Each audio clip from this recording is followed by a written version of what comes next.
tweets encouraging liberation in Michigan, Minnesota, Virginia were fomenting rebellion. Wondering how that squares with the sober and methodical guidance that you issued yesterday. Well, I think we do have a sobering guidance, but I think some things are too tough. And if you look at some of the states you just mentioned, it's too tough, not only relative to this, but what they've done in Virginia with respect to the Second Amendment is just a horrible thing. They did a horrible thing, the governor. And he's a governor under a cloud to start off with. So when you see what he said about the Second Amendment, when you see what other states have done, no, I think I feel very comfortable. Go ahead. Thank you, Mr. President. Just to be clear, when you talk about these states, Michigan, Minnesota, Virginia, do you think that they should lift their stay-at-home orders, or can you talk? No, but I think elements of what they've done are too much. I mean, it's just too much. You know the elements because I've already said. But certainly a Second Amendment, and Second Amendment having to do with the state of Virginia, what they've done in Virginia is just incredible. Okay, please. Sir, are you concerned, though, that people coming out in protest are going to spread COVID to other people? They're congregating in ways that health experts have said they should not. No, these are people expressing their views. I see where they are, and I see the way they're working. They seem to be very responsible people to me. But it's, they've been treated a little bit rough. Please, Linda. Thanks, Mr. President. I'm curious about some more of the dynamics we might see as the country begins reopening, as you put it, kind of like a puzzle. So as you've mentioned, we have states where we're already seeing their curves begin to flatten. But then there are others, like Florida or more rural parts of the country, where they aren't projected to peak for weeks or even months. So can you talk a little bit about some of the difficulties that those later peaking states might face if they need to stay locked down for longer, even as other places around them are starting to open back up? Well, we're seeing great numbers in almost every state. We're seeing big drops. We're really seeing, in terms of beds, the numbers we have to look at are the beds being occupied, people going, which is essentially people going in. That means that you have fewer people that are sick, fewer people that feel they have to go to a hospital, and those numbers are dropping really precipitously. So I think that we're just seeing a lot of good signs. Now, a place like New York, New Jersey, and certain parts of Louisiana. Louisiana's been incredible lately when you look at that drop. That drop has really been great. Michigan's had a hard time, but it's starting to do well.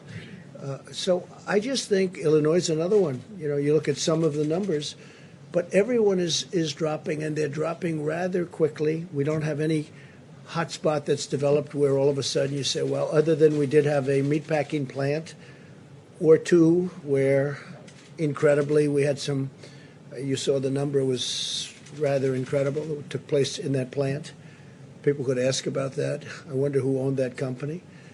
It was a weird situation, but generally speaking, it's been very good. The numbers have been really improving greatly. Please, in the back. Thank you, Mr. President. U.S. intelligence is saying this week that the coronavirus likely came from a level 4 lab in Wuhan. There's also another report that the NIH, under the Obama administration in 2015, gave that lab $3.7 million in a grant. Why would the U.S. give a grant like that to China? The Obama administration gave them a grant of $3.7 million. I've been hearing about that.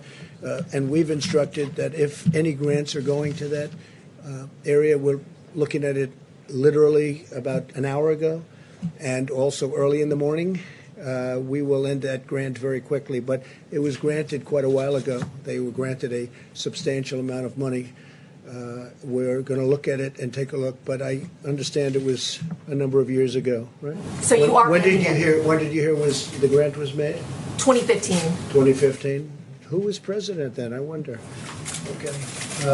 Yes, ma'am. Mr. President, we know negotiations are underway for the next round of funding for small businesses. Yeah. If tens of billions of dollars went in a matter of days the first time, will this next relief package be enough? Well, I think it will certainly, it's going to get us to a point that's going to be rather beautiful. We think that will be the point, and it could be they want more, but maybe at a certain point we're going to stop. It's been a tremendous success. It's been executed flawlessly. SBA's done a very good job, but the banks have done a great job, whether it was Bank of America or Wells Fargo. The community banks have been incredible. I think we had over 4,000 community banks. A lot of people didn't know you had that many banks. But 4,000 community banks, they gave the money out. It's so organized, and it's been such a great program. And so essentially we're waiting for $250 billion. The Democrats are refusing to do it. This is money that essentially is going to the workers. It's going to keep these companies whole, restaurants and a lot of great companies. And it's a small amount of money relative to what it represents, because it represents small businesses. It represents them staying in business. And, when you look at it, people don't know, small businesses represent approximately 50% of the power of our business enterprises. It's not all the big monster businesses that you read about every day. It's all of these small businesses when added. It's something that should be approved by the Democrats. The Republicans want it badly, and the people want it very badly. If I could just follow up on that. Nearly 10% of the loans that were given out were for $5 million, but some small business owners say they can't even get a loan for $100,000. Is that acceptable? Well, they would get that, but they have to approve it. Nobody knew it was going to be this successful. Don't forget, when you say the money's gone, it's been a tremendous success as a program. People they really want it. And some people won't be able to keep their business open unless they get that money. It's been a tremendous success. It's been executed flawlessly. It's been, with few exceptions, it's really been good. And I think the Democrats are going to do it. Look, Nancy Pelosi, she's away on vacation or something, and she should come back. She should come back and get this done. I don't know why she's not coming back. The fact is, she's not doing her job, and there's nothing unusual about that for her. And Leader McCarthy said they're now considering also adding more funding for hospitals included So they are thinking about hospitals, and hospitals are a good thing. Hospitals have been decimated by this. They've given up their business, which is good because they did the right thing in order to take care of the COVID-19. And no, hospitals, I'm with that all the way. If they want to add hospitals, we could also add it into phase 4. If we do a phase 4, phase 4 would be hopefully infrastructure. A lot of people are talking about the best thing we could do for this country would be the payroll tax cut that I've been suggesting. A lot of Democrats like it, believe it or not, the payroll tax cut. And Art Laffer, who's tremendous, in fact, he recently got the Presidential Medal of Freedom, economist. He was with Ronald Reagan, and he looks like he's 25 years old, but I think he might be a little bit older than that. He looks so great. But Art Laffer said the single best thing you can do is the payroll tax cut. And I would just about agree with that, and I'd like to see that. I'm not sure that we're going to get that, but I think that's something that could be done. It's simple. It's really good for both the company that employs these people and for the people that are employed. So we're going to see whether that happens or not. The payroll, I put it out there, the payroll tax cut would be a tremendous incentive for this country. Steve? China now says its coronavirus death toll in Wuhan is 50% higher, up to about 4,000. Does that sound like a credible number to you? Well, when I listen to the press every night saying we have the most, we don't have the most in the world deaths. The most in the world has to be China. It's a massive country. It's gone through a tremendous problem with this, a tremendous problem, and they must have the most. So today I saw they announced that essentially they're doubling up on the numbers, and that's only in Wuhan. They're not talking about outside of Wuhan. So it is what it is, Steve. It is what it is. What a sad state of affairs. Investigation into whether the virus escaped from this lab in Wuhan. How active is that, and when do you expect we're looking at it. A lot of people are looking at it. It seems to make sense. They talk about a certain kind of bat, but that bat wasn't in that area. If you can believe this, that's what they're down to now is bats. But that bat is not in that area. That bat wasn't sold at that wet zone. It wasn't sold there. That bat is 40 miles away. So a lot of strange things are happening, but there is a lot of investigation going on, and we're going to find out. All I can say is wherever it came from China, in whatever form, 184 countries now are suffering because of it. And it's too bad, isn't it? And it could have been solved very easily. When it was just starting, it could have been solved really very easily. Yeah, please, Vivek. Thank you, sir. So about the 80 million payments that have gone out, you said that less than 1% have had snafus, but that could be 800,000 snafus. So we've also seen reports. Well, I'm just saying it's less than 1%, and the snafus are very minor. You're not talking about massive numbers of dead people who've received No, they were 80 million payments went out over a period of a few days. And they caught certain mistakes that they made, but this is a tiny amount of mistakes. I can tell you mistakes that were made in government where wrong countries were signed, okay? 80 million, this has been a tremendous success. And any mistake that was made, they've been caught. And it's less than 1%. That's a very good percentage. I can tell you for government. I mean, how about the Obama website, the Obamacare website, where they spent $5 billion on building a website that you could have built for peanuts? Okay. If money went out to deceased people, is the government going to get that back? Yeah, anything that was sent out. It's like sometimes you send a check to somebody wrong. Sometimes people are listed, they die, and they get a check. That can happen. You're talking about, I guess the number is about 80 million people. Yeah, sure, we'll get that back. Everything we're going to get back. But it's a tiny amount. They've done a fantastic job. This was done in a matter of a few days. Yeah. Your campaign said today that they are planning on resuming rallies before the election. Is there a timeline that you're looking at? Would it be restricted to certain states? Have you thought about how that would work? Well, I hope we can do rallies. It's great for the country. It's great spirit. It's great for a lot of things. To me, it's a tremendous way of getting the word out. If you look at our success rate, we've had tremendous success. We win where we have rallies, including endorsements of candidates. Our success rate is, I think, unparalleled. There's nothing like it. So I certainly hope we can have rallies. We'll find out. I don't like the rallies where we're sitting like you're sitting. I mean, you got many reporters outside trying to get into this room, and I come in, I'm looking at this room, and I see all this. It loses a lot of flavor. It loses, to me, a lot of flavor. But I hope we're going to have rallies. I think they're going to be bigger than ever. I will say this, the rallies that we're having until we had to stop with regard to the problem that we had here, the rallies were bigger than they were, I think even substantially bigger. We go into the biggest arena and we turn away 20, 30,000 people sometimes. And in one case, I think they said in New Jersey, we had 175,000 people show up for an arena that holds 9,000 people. And they showed up. And the reporters even reported that. That was almost shocking to me. But I hope we can resume rallies because I think they're an important part of politics, actually. Mr. President, under your reopening plan, some workers can go back to work in phase 1, but schools cannot reopen until phase 2. Many parents don't have an option to work from home. So how can you get businesses back up and running as long as schools are closed? Well, I think the businesses are going to, and I think now we've given the businesses a real jolt, a real positive jolt. They're able to keep their employees. You know, without the employees, if the employees leave that area, if they leave, you know, who knows where they're going, or if they get another job maybe someplace else, you're not going to have the same business. So we gave them money to hold their employees. They're going to do that.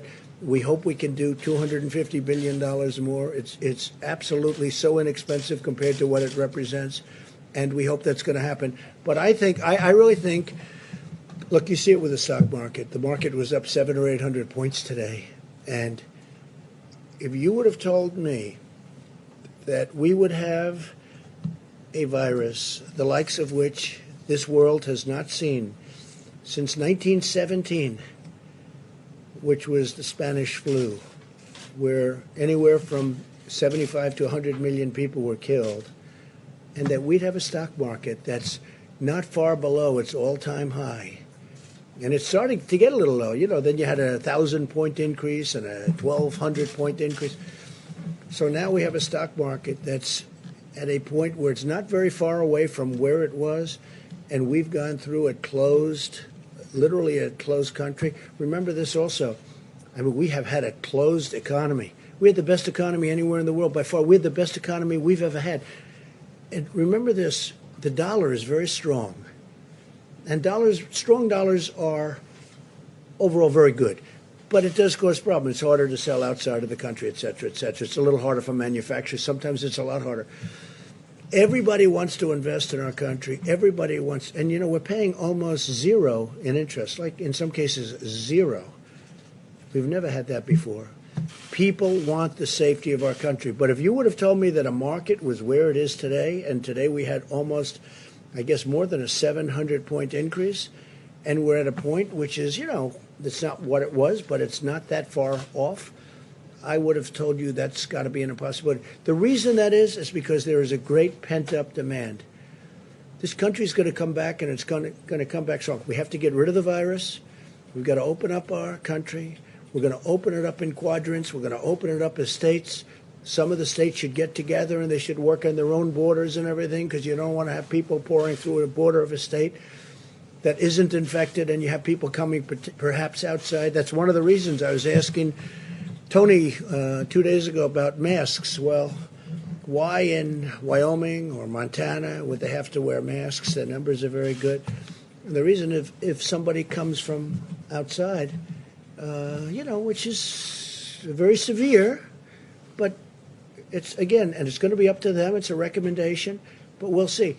But if you would have told me how well we're doing after we went through the worst event of its kind since 1917, it's pretty amazing. Question, Mr. please. President, about child care, though, millions of Americans aren't sure how they can go back to work if schools are closed.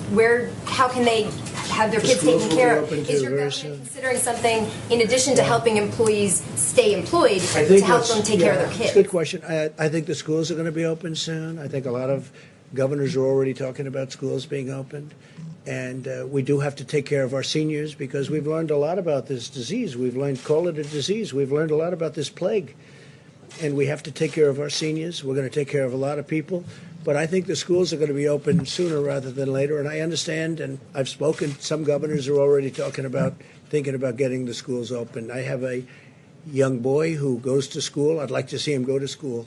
As good as home is, it's very nice, but we'd like to see him go to school. Please. Thank you, Mr. President. I agree with that point. I would like to know about some of these areas that you would like to open up, some of these quadrants. You singled out Virginia, Michigan. They don't have a decline in cases yet. Yet you tweeted out today that you'd like to liberate them. Well, they're going to have soon, but they're very, what they've done is very powerful in terms of, I think, you could get the same result out of doing a little bit less. What they've done to some people is very unfair. In Virginia, I'm going above and beyond what we're talking about with this horrible plague. They want to take their guns away, okay? They want to take their guns away. That's the Second Amendment. That's Virginia.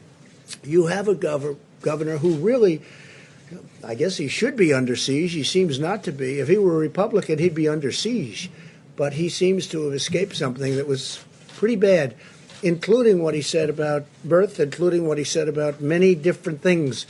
But he wants to if you take a look at what's going on in Virginia, they want to take away Second Amendment rights, and that's what they want to do. So when you talk about liberate, or if you talk about a liberation, you could certainly look at Virginia as one. Go ahead. Anybody else? Mr. President. Which states are ready to reopen in your mind, and how soon? Well, I don't want to go. I want to leave the governors make that decision.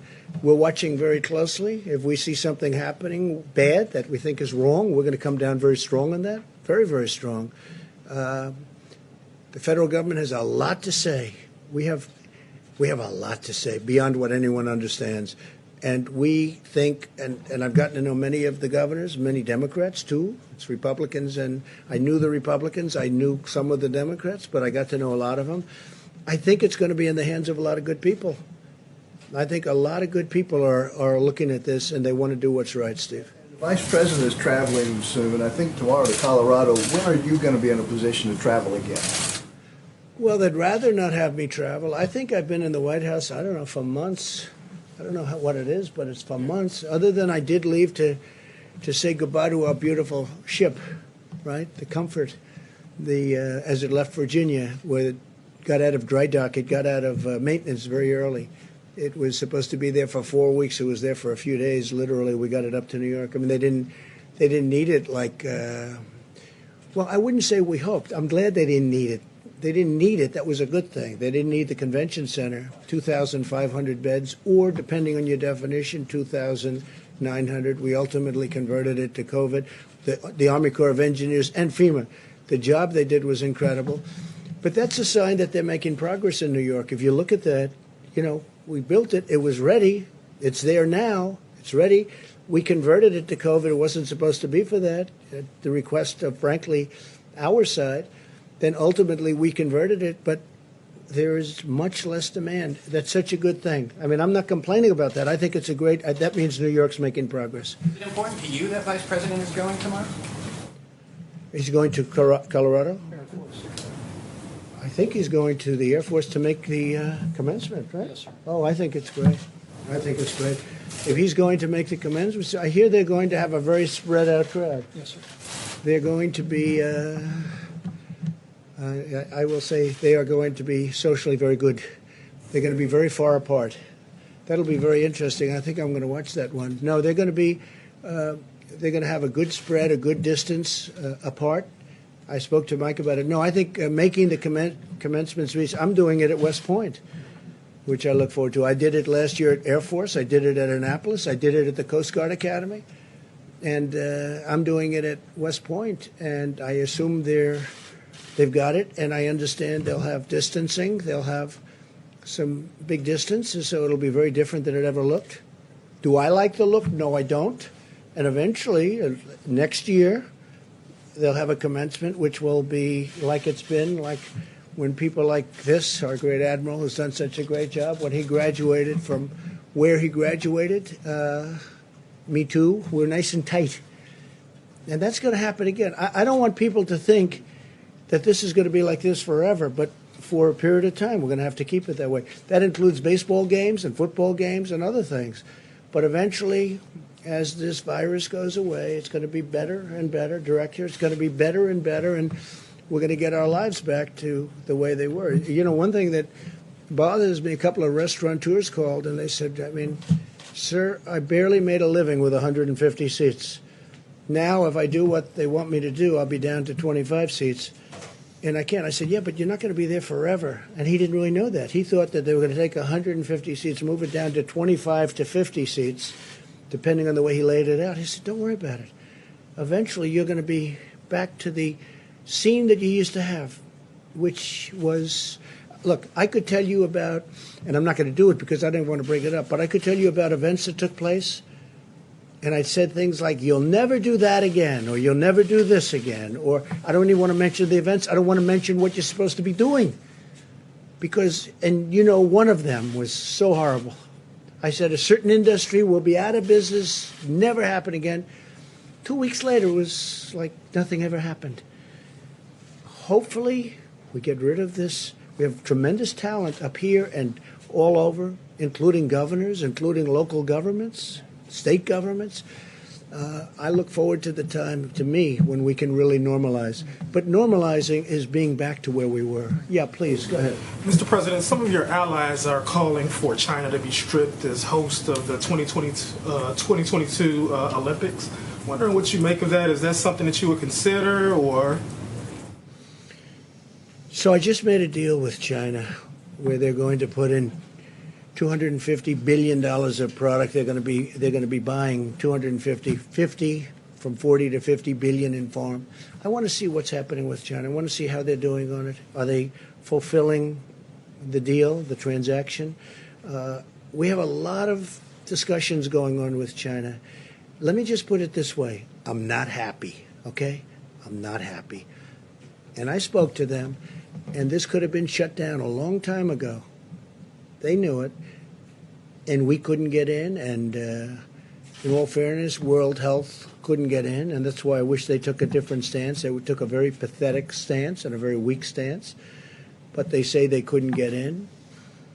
But ultimately they got in much sooner than anybody, but they didn't report what was happening. They didn't report what was happening inside of China. No, I'm not happy with China. Yeah, please. Mr. President, I wanted to ask Dr. Fauci, could you address these suggestions or concerns that this virus was somehow man-made, possibly came out of a laboratory in China? You studied this virus. What are the prospects of that? There was a study recently that we can make available to you where a group of highly qualified evolutionary virologists looked at the sequences there and the sequences in bats as they evolve, and the mutations that it took to get to the point where it is now is totally consistent with a jump of a species from an animal to a human. So, I mean, the paper will be available. I don't have the authors right now, but we can make that available to you. Follow up, sir, on the protests that we've seen of people wanting the economies to open. Does that concern you, though, as a health expert, when you see folks congregate, and are you worried if that's encouraged? Well, I mean, I'm looking at it from a public health standpoint. I certainly could understand the frustration of people, but my main role in the task force is to make recommendations to protect the health and the safety of the American people. And I would hope that people understand that that's the reason why we're doing what we're doing, and hopefully we'll put an end to this. Thank you. And I will say this, I'm very, very satisfied with the decision we made, listening to experts, listening to my gut, the feeling of the Vice President, and really many others when we put it all together.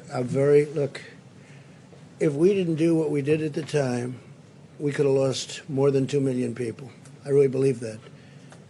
I could show you charts of other places that gave it a shot and they're not doing well. And I would show it to you right now. I don't want to embarrass anybody, but they gave that a shot. It's an automatic. I mean, everybody would say, let's do that, until they sit down and start thinking. And we could have lost more than 2 million people. We could have lost more than 2 million. It could have been much more than that, by the way. We have one that says from 1.6 to 2.2, but it could have really been more than that. But I looked at one country in particular, that is using the herd mentality and not working out very well. Now, with all of that being said, we have to get back to work. We'll be crossing lines very soon in many cases. In some cases, we're well on the way down.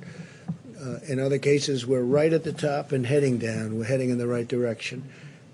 I saw some numbers from New Jersey, which was having a very tough time at starting. He's doing a terrific job, the governor, Phil Murphy, starting to get some really good signs. I looked at some of the New York numbers. They're starting to they've been devastated, obviously, but some really good things are starting to happen. So if we would have done something different, first of all, it would not have been sustainable. You would have had people, they would have been furious at you and me and everybody up here. It would not have been sustainable. Because you look at some of the hospitals, as an example, a certain hospital right near where I grew up in Queens, and you had body bags all over the floor of that hospital. You know the one I'm talking about. All over the floor of the hospital. Now multiply that times 12 or 15, because that's the kind of numbers you're talking about, 12 or 15.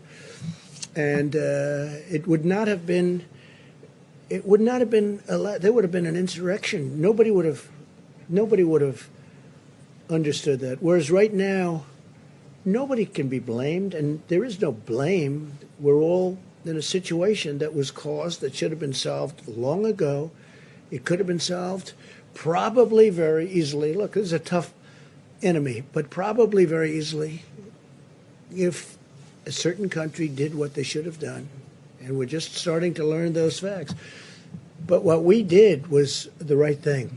What we did was the right thing. With that being said, we want to get back, and we're going to be opening up states. They're being opened by very capable people.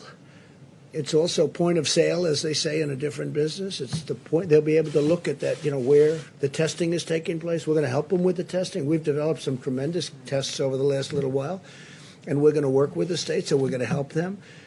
But they know every inch of land in their states. I watched the governor of Arkansas, Asa. You saw that. I thought he was terrific. I watched the governor of Oklahoma over the weekend being interviewed. He was terrific.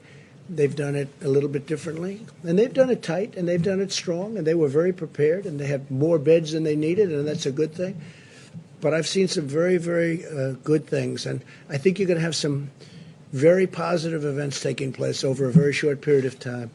And I think with that, we'll see you tomorrow. But really, this has been a situation where a lot of great people have been involved and a lot of great decisions have been made. Thank you all very much. Thank you. So there will be a briefing. Can we follow up with a couple questions? Can we do that? Can we follow up with the Administrator Burma? Could you take a question? Dr. Bacchi, you want to stick around? Or for the doctor? The New Jersey Nursing Home Desk, Administrator Burma?